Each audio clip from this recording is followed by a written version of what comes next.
আগামী 100 বছর না, 1000 বছর পরেও এই মাটি যদি টিকে, তো মনে রাখো এই মাটি শহীদ শরীফ উসমান হাদি রহমতুল্লাহ আলাই, আমার দেশের এই মাতৃভূমির এই ইমানদার যুবকের নাম আগামী 1000 বছর পরেও শ্রদ্ধার সাথে কলিজায় কলিজায় স্মরণ হবে। পৃথিবী তাকে মনে রাখবে। হ্যাঁ হ্যাঁ, মনে রাখো। এই যুবক ইমানদার ছিল।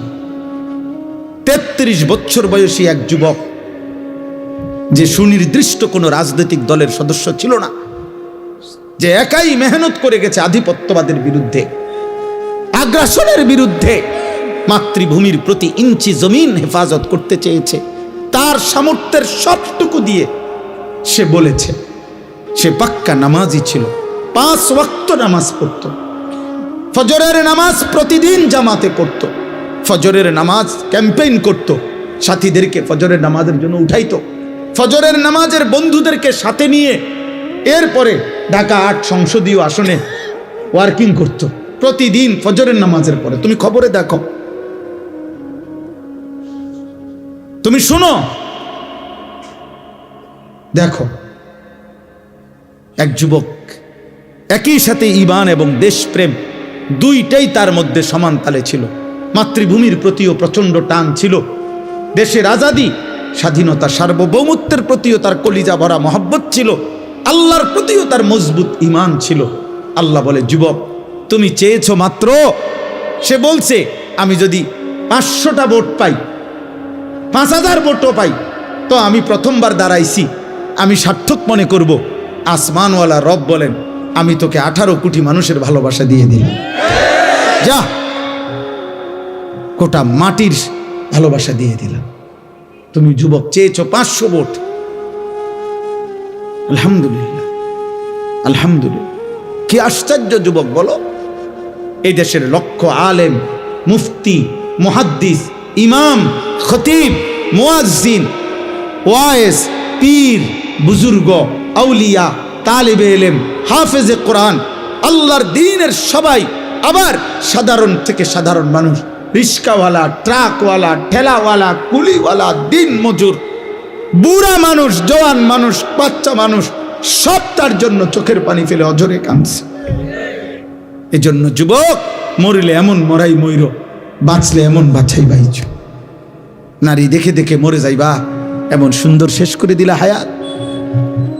উলঙ্গ ছবি দেখতে দেখতে আব্বা মরে যাইবা, নর্তকী দেখতে দেখতে। অথচ নারীর চাহিদা তো স্বাভাবিক চাহিদা, এটা তো আল্লাহ প্রত্যেকের পূরণ করছে। নারীর চাহিদা পূরণ না হইলে স্বামী স্ত্রী হয় কেমনে, বিবাহ হয় কেমনে? নারীর চাহিদা পূরণ না হইলে এই পৃথিবীতে মানব প্রজন্ম এই পর্যন্ত আইয়ে গেল। এটা তো একটা কমন বিষয়, একেবারেই সাধারণ একটা বিষয়। এটার জন্য নিজে বুঝি এত চরিত্রহীন হয়ে যেতে হবে? ছি ছি ছি ছি ছি বেটা, থু বেটা, খা পুরুষ, অপদার্থ বেটা। এত সুন্দর যৌবন, যে সময় নিজেকে গড়া, দেশ গড়া, জাতি গড়া, রাষ্ট্র গড়া, আল্লাহর দ্বীন কায়েম করা, ইসলামের জন্য কিছু করা, আখিরাতের জান্নাত গড়া, সব কিছুর সর্বোত্তম সময় যৌবন। যুবক চাইলে নিজেকে গড়তে পারে, যুবক চাইলে দেশ গড়তে পারে, যুবক চাইলে সমাজ গড়তে পারে, যুবক চাইলে রাষ্ট্র গড়তে পারে, যুবক চাইলে আখিরাত জান্নাতও গড়তে পারে। এটা আল্লাহ প্রদত্ত শক্তি। আল্লাহ নিজে বলছেন, সুম্মালি তাবলুগু আশুদ্দাকুম, আমি আল্লাহই তোমাদেরকে যৌবনকালে শক্তির পূর্ণতা দিয়েছি। মানুষের দেহে যেটুকু পূর্ণ শক্তি আল্লাহর বরাদ্দ, ওইটা পূর্ণতায় পৌঁছে যৌবনকালে। ওয়ালাম্মা বালাগা আশুদ্দাহু, কোরআনের অনেক আয়াত। বালাগা, আল্লাহ বলেন শক্তি তার পূর্ণতায় পৌঁছলো মানে যৌবনকাল। সমস্ত তাফসিরে আছে। তাহলে কোনো মানুষকে আল্লাহ তাআলা যৌবনকালে পূর্ণ শক্তি দেয়, তো এই পূর্ণ শক্তি শুধু বেডি সাউন্ডের লাগে? এ কদ্দুর কাম, ছি ছি বেটা। পূর্ণ শক্তি যখন, তখন তুমি 8 ঘন্টা শুধু বুট বাদাম খাইলা। পূর্ণ শক্তি যখন, তখন তুমি এই বন্ধুদের আড্ডায় সারাটা রাত শুধু মোবাইল দেখতে দেখতে শেষ করে দিলে। আস্তাগফিরুল্লাহ, আস্তাগফিরুল্লাহ। ছেলে হইল বুঝ, আমি কোনো নির্বাচনী ক্যাম্পেইন করতে আসি নাই, আমি কোনো মার্কার পক্ষ হয়ে আসি নাই বাবা, আমি নিজেও কোনো প্রার্থী না। অতএব আমি শুধু বুঝাইতে চাই, তোমরা অনেক যুবক আসছো, কিশোর আসছো, তোমরাই জানো তোমরা কেন আসছো। যদি বলো আল্লাহর জন্য আসছি, যদি বলো হুজুর কোরআনের কথা শুনতে আসছি, তাইলে বাপ তোমরা বলো আজকে যারা এতগুলো ছেলে আসলা, কিন্তু এর মধ্যে অগণিত ছেলে আজকের মাগরিবের নামাজ পড়ো নাই, তাইলে তুমি কেন আসলা আব্বা? তুমি তো আল্লাহ চেনো না। তুমি কি শোনো নাই কোনোদিন মুসলমানের বাচ্চার উপরে নামাজ ফরজ? তোমার মা বলে নাই, তোমার বাবা বলে নাই, তোমার মক্তবের হুজুর বলে নাই, তোমার জুমার নামাজের বয়ানে ইমাম সাহেব শুনায় নাই, তোমারে কেউ আল্লাহ চিনায় নাই? এই সমাজে যেখানে চারিদিকে মসজিদ, চারিদিকে কম বেশি মাদ্রাসা আছে, প্রত্যেক পাড়ায় মহল্লায় এলাকায় গলিতে গলিতে আলেম ওলামা আছে, হাফেজে কোরআন আছে, ইমাম মুয়াজ্জিন আছে, তোমার বংশের কত লোক নামাজ পড়ে, এত নামাজের পরিবেশের ভিতরেও তুমি আল্লাহ চেনো না, তো তুমি নাফরমানদের জায়গায় গেলে কি করবা? যেখানে ডানে বামে, যেখানে কেউ নাই ইমানদার, সেখানে শিরিকের অঞ্চলে, কুফরের অঞ্চলে, মুশরিকের কোনো এলাকায় যদি এই যুবক যায়, আপনি বলেন সে কি করবে? বুঝেন নাই কথাটা? যেখানে তার চারদিকে নামাজের পরিবেশ, তার বাবা মা নামাজ পড়ে, তার দাদা দাদি নামাজ পড়ে, তার নানা নানি নামাজ পড়ে, তাগো গ্রামের কত মানুষ নামাজ পড়ে, সে যেই রাস্তা দিয়ে যাও প্রত্যেক নামাজের ওয়াক্তে একজন দুইজন চারজন মানুষ হইলেও দেখে যে এরা নামাজ পড়ে আসে, এ আজান শুনতেছে। ইন্ডিয়ার এমন অসংখ্য, ইন্ডিয়ায় এখনো এমন অসংখ্য এলাকায় প্রদেশ আছে যেখানের মানুষ মুসলমান জন্মের পর থেকে কোনোদিন প্রকাশ্যে মাইকে আজান শুনে নাই, নিষিদ্ধ। আমি তো ইউপি গেছি, দেখছি সেখানে মাইকে আজান নিষিদ্ধ। তাইলে আমার বলার উদ্দেশ্য হলো ভাই, এটা বুঝতে শেখো ভাই। পৃথিবী বিখ্যাত, সারা পৃথিবী বিখ্যাত এই কওমি মাদ্রাসার মূল যেই প্রতিষ্ঠান দারুল উলুম দেওবন্দ, ওইটা যেই প্রদেশে, ইউপি, ওই প্রদেশে প্রকাশ্যে মাইকে আজান নিষিদ্ধ। তাহলে যেই অঞ্চল ইউরোপ, আমেরিকা, যেখানে চারিদিকে মুশরিক, যেখানে চারিদিকে উলঙ্গ অর্ধ উলঙ্গ মানুষ, যেখানে জিনা ব্যভিচারের স্বাভাবিক ফ্রি মিক্সিং, যেখানে যৌনাচার স্বাভাবিক বিষয়, ছেলে মেয়ে সম্মত হলে কোনো পাপ নাই, কোনো অপরাধ নাই, রাষ্ট্রীয় কোনো বাধা নাই, সমাজের কোনো বাধা নাই, কারো থেকে কোনো নিষেধ নাই, তো সেখানে তুমি গেলে কেমনে টিকবা? তোমার মাতৃভূমি চারিদিকে মুসলমান, এখানেই আশ্চর্য। মানে আমি অনেক চিন্তা করি, আমার অনেক ভাবনা এটা, এই 18-16 বছর আর 20 বছরের ছেলে যেগুলো এক ওয়াক্ত নামাজ পড়ে না, আমার কাছে মনে হয় মানে তার চাইতে বড় গাদ্দার মানুষ হইতে পারে। আরে বাপরে বাপ,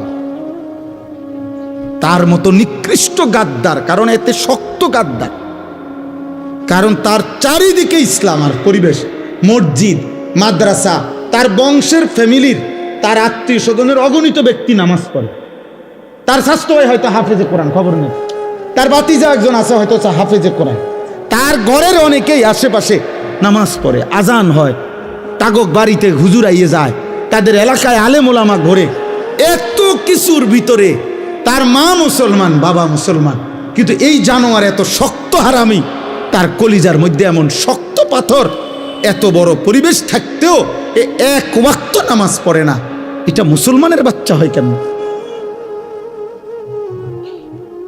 ছি ছি ছি ছি বেটা, ছি বেটা, থু বেটা তোদের কপালে, বেটা বেনামাজি তোদের কপালে থুতু মারলাম বেটা, থুতু তোর কপালে বেটা, থু মারলাম তোর কপালে বেটা, বদনসিব বেটা। আল্লাহ না চিনলে মানুষ হয় নাকি? আবার মালিক না চিনলে? আরে বেটা, মানুষ কৃতজ্ঞতা বোধ যার নাই, দুনিয়ার মানুষ পরিভাষার মধ্যে তাকে মানুষ বলে না। কেউ যদি এমন হয় যে আমি আজকে 30 বছর না, আজকে 5 বছর মিয়া আমনেরে সুখে দুঃখে আমি টাকা পয়সা দিয়ে গেছি, বিপদে আপদে টাকা দিছি, যখনই যা লাগে আমি আমনেরে দিছি, আজকে যখন 5 বছর পরে যদি আমনে আমার থেকে চোখ ফিরে এনেন, মৌলানা আপনার নাম কি বলেন? জি, তো তো আমি কি বলবো তখন? তুই মানুষের বাচ্চা নিলে, তোরে আজকে 5টা বছর ধরে আমি এত কিছু করলাম তোর লাগিয়া, আজ তুই চোখ ফিরে এলি বেটা, মানুষ বলবে কি না এটা? তাহলে দুনিয়াতে বেটা কদ্দুর ভাত মাছ খাওয়াইয়া দুনিয়াতে কয়টা টাকা হয়তো মাসে 2000 দিছে, আর কি তা শীতকালে একটা কম্বল কিনে দিছে, একটা জাম্পার কিনে দিছে, তার বউ বাচ্চার লেগে কদ্দুর বাজার সদাই করে দিছে। এতটুকুর কৃতজ্ঞতার কারণেও মানুষ যে কৃতজ্ঞতাটা চায়, আসমানওয়ালা যদি বলে বান্দা এত বড় আসমান দিলাম, জমিন দিলাম, এত বড় সৃষ্টি জগৎ দিয়ে 24 ঘন্টা আমি তোকে লালন পালন করে বিনিময়ে তুই বান্দা আমারে একটা সাজদা দেও না, তুই মানুষের বাচ্চা, তুই জানোয়ার না? তো জানোয়ার কে তাইলে বেটা? বলো বেটা, একটা বেনামাজি ছেলে দাঁড়া বেটা, বল তুই মানুষের বাচ্চা কিনা বল, এখানে দাঁড়ায় প্রমাণ কর বেটা। এখানে বাচ্চা আছে, সবাই মিললে দরকার হলে এখানে মেল হইব, দরবার হইব, হায় কিভাবে মানুষের বাচ্চা তুমি? কৃতজ্ঞতা বোধ যার মধ্যে নাই সে মানুষের বাচ্চা হয় কেমনে? অকৃতজ্ঞ তো মানুষ হইতে পারে না। সামান্য মানুষ, মানুষ ভদ্রতা শিখায়, যে একটা মানুষ একটা বাচ্চাকে যে চিপস কিনে দেয়, তো তার মা তাকে শিখায়, বাবা শিখায়, আব্বু থ্যাংক ইউ বলো, তোমাকে একটা চিপস দিছে, থ্যাংক ইউ বলো, ধন্যবাদ দাও, কৃতজ্ঞতা আদায় করতে শিখো যে সে তোমাকে একটা চিপস দিছে। আল্লাহ তাআলা একটা চিপস দিছে ডেইলি, কথা বলে না? আল্লাহ তাআলা ডেইলি শুধু 1 প্লেট ভাত দেয়? তো বলো আব্বা বলো, কি সুরত বানাইছো এগুলা? এই মুসলমানের ছেলেরা, এই বাবা, বেঈমানের চুল তোদের পছন্দ হইল কেন বাবা? বল তুই, এই তোর কোন হিন্দু বেঈমান তোর জন্য কোনোদিন কাঁদছে কিনা তুই বল? কোন ইহুদির বাচ্চা, কোন খ্রিস্টানের বাচ্চা, কোন বেঈমান তোদের জন্য কোনোদিন কাঁদছে কিনা? তোদের জন্য 23 বছর কাঁদছে যিনি, তিনি তো মদিনার বন্ধু রাসূলুল্লাহ সাল্লাল্লাহু আলাইহি ওয়াসাল্লাম।